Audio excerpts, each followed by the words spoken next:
A new study says if you drink bottled water, you could be doubling how many microplastic particles you actually ingest. And we are joined now by Dr. Al Johnson from the Hyperbaric Centers of Texas. And Dr. Johnson, I think there was a study that came out last week that said over the course of a year, the average person ingests about as much plastic that's contained as a credit card.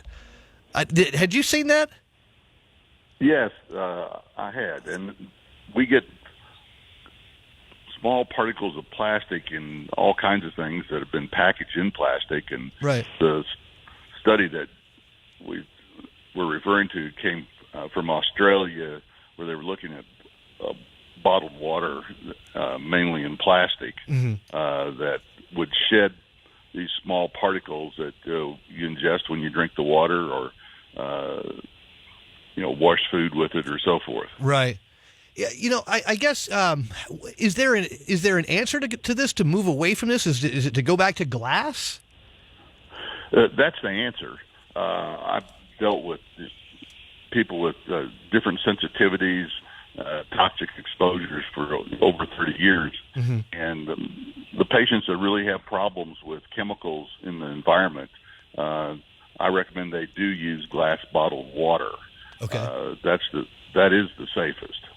And then, of course, a lot of the stuff that we're ingesting, we don't even really think about it because it's actually getting into the food during, like you said, during the production and packaging process. There's really no way to avoid that except avoiding processed and prepackaged foods, right?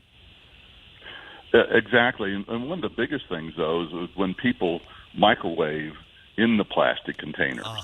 So if you have packaged food and it's been cold, then the plastic doesn't degrade as rapidly.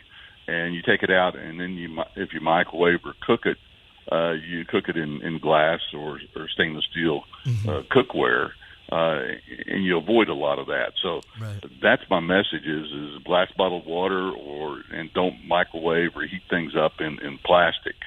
Yeah, I've often thought that anytime if you've ever made the mistake of microwaving something in plastic and you pull out that carton and you look at it, you kind of got to wonder, okay, well, how much of that is going to be in my system now? And like you said, there's health problems that can be a result of all this, correct?